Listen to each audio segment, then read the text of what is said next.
Rumah Sakit Dompu dan Rumah Sakit Manambai telah dilakukan pemeriksaan terhadap 178 sampel. 142 diantaranya adalah negatif. Positif ulangan pada 12 sampel yang merupakan evaluasi dari pasien yang dirawat. Pasien terkonfirmasi positif adalah 20 orang. Mereka berasal dari Mataram 12 orang, Lombok Barat 5 orang, Sumbawa Barat 1 orang, luar provinsi 1 orang, dan warga negara asing 1 orang. Sehingga total kasus positif berjumlah 1.591 yang berasal dari 15.448 sampel yang diperiksa. Sehingga hitungannya positif rate kita hari ini adalah 10,3%. Hari ini tren positif pasien yang sembuh mulai muncul. Jumlah pasien yang sembuh hari ini 24 orang, lebih tinggi daripada jumlah pasien yang positif.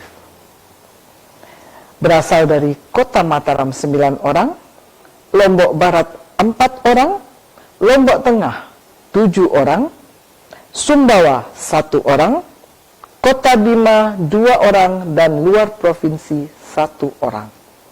Dengan demikian jumlah kasus yang sembuh sampai hari ini tercatat 1.013 orang atau 63,4%. Kabar duka dari Kota Mataram hari ini, 1 orang pasien dengan komorbid diabetes mellitus meninggal dunia.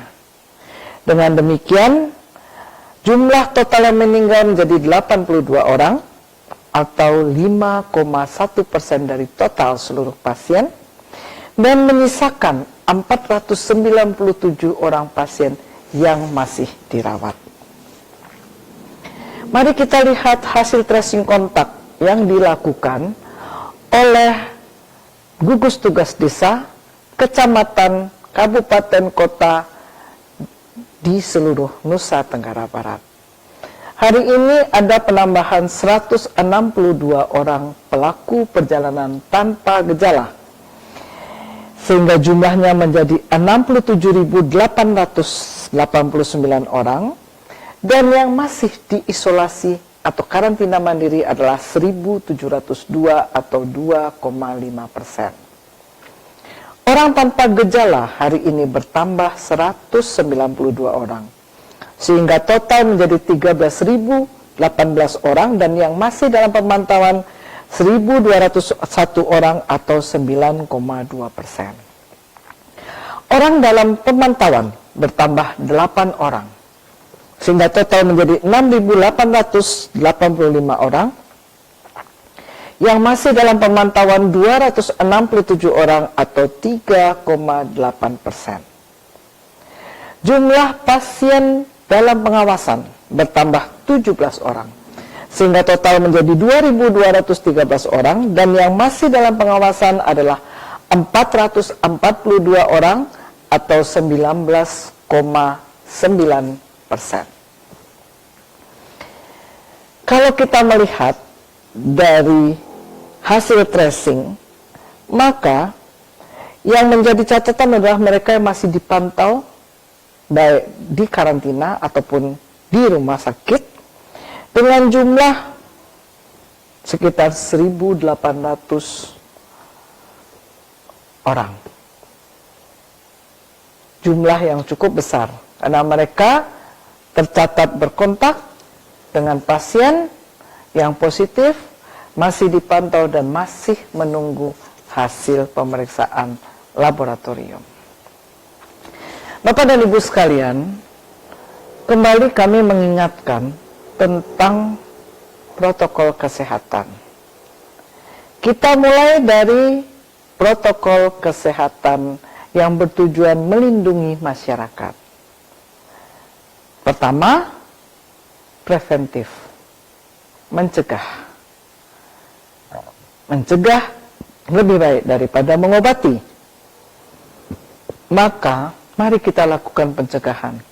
Dari yang paling sederhana, melakukan sosialisasi terhadap lingkungan sekitar kita.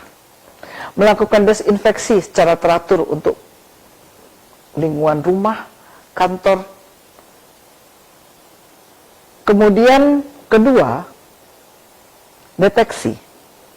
Deteksi dini terhadap kasus-kasus dengan risiko tinggi. Mereka yang mempunyai penyakit komorbid, penyakit tidak menular, tetapi memperberat keadaan pasien apabila mereka tertular COVID-19. Ada penyakit jantung, hipertensi, diabetes mellitus, asma, penyakit kronik paru, termasuk tuberkulosis atau TBC, penyakit ginjal, dan penyakit-penyakit keganasan atau kanker. Ini sangat berperan besar dalam menurunkan imunitas tubuh pasien. Sehingga bila mereka terdata menderita penyakit komorbid, mari kita pikirkan caranya bagaimana agar mereka tetap terkontrol gula darah, tekanan darah, dan yang lain-lain, tetapi dengan tidak meninggalkan rumah. Tidak memberikan resiko baru dalam perjalanan dari rumah ke sarana kesehatan. Ketiga, respon. Respon terhadap pasien yang positif. Akhir-akhir ini kami menerima banyak pasien yang positif satu keluarga. Yang sedang dalam perawatan kita, ada 3 keluarga utuh satu rumah positif semua. Belum yang akan masuk berikutnya. Artinya transmisi lokal masih berjalan. Penularan masih terjadi. Dan apabila kita temukan salah satu anggota keluarga kita yang positif, maka seluruh keluarga itu harus dilakukan pemeriksaan. Karena dia kontak sangat erat, sebaiknya dilakukan pemeriksaan swab. Sehingga cepat kita ketahui apakah keluarga juga tertular atau tidak dengan COVID-19. Bagaimana dengan kontak erat? Teman kerja dan sebagainya. Silahkan dilakukan rapid test. Apabila reaktif, maka kita akan lakukan segera pemeriksaan swab. Sehingga terdapat kepastian segera bahwa teman kerja pun aman atau justru tertular dari COVID-19. Itulah 3 langkah yang biasa kita lakukan dalam bentuk protokol kesehatan yang melindungi masyarakat.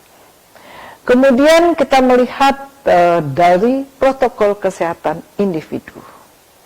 Kita mulai dari cuci tangan pakai sabun selama 20 hingga 40 detik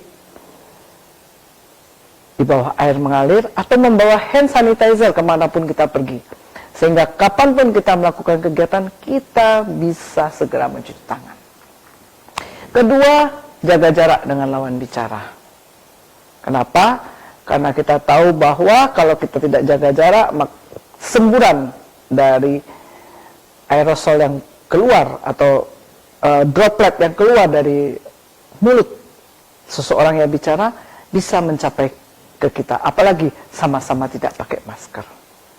Dan jauhi kerumunan serta keramaian. Di sana tidak ada penjaga jarak, sehingga kemungkinan tertularnya jauh lebih besar. Ketiga, pakai masker. Kami akan peragakan cara memakai masker yang benar. Kita sering melihat banyak yang memakai masker tetapi tidak benar. Sekarang kalau kita memakai masker,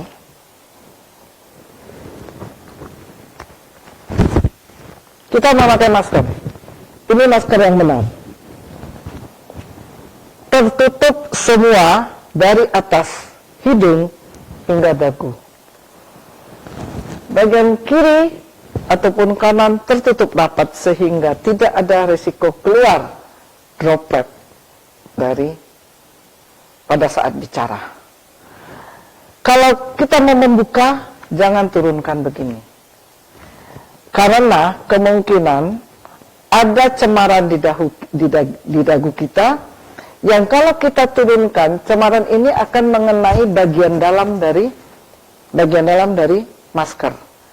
Saat kita naikkan kembali masker kita, maka kuman yang tadinya ada di dagu pindah ke hidung kita.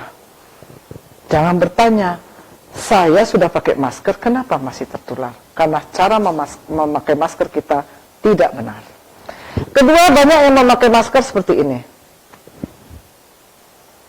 Ini juga tidak benar, karena masih terjadi proses penularan dari luar ke hidung kita.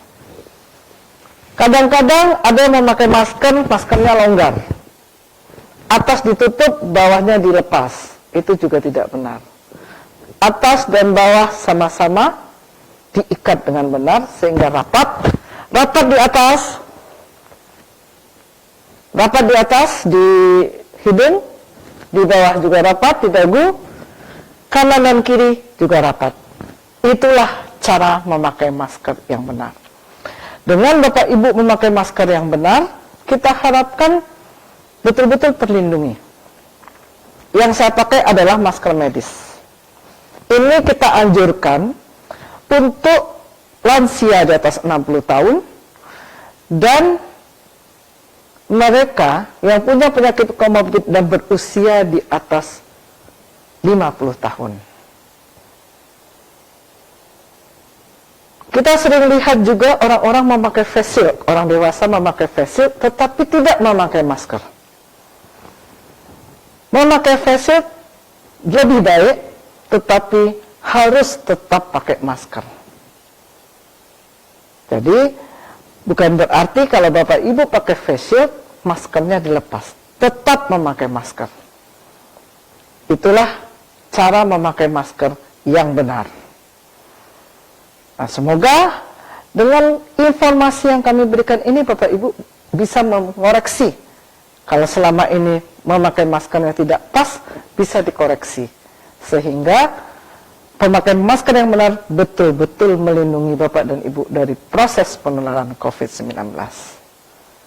Langkah berikutnya untuk melindungi individu adalah meningkatkan daya tahan tubuh atau imunitas dengan makan makanan yang bergizi, dengan gizi yang seimbang, istirahat yang cukup, olahraga 30 menit dalam sehari secara teratur, dan kelola stres agar tidak terjadi penurunan imunitas yang menyebabkan Bapak Ibu mudah tertular COVID-19. Mari sama-sama kita kerjakan perilaku hidup bersih dan sehat. 10 langkah perilaku hidup bersih dan sehat ditambah dengan protokol COVID-19.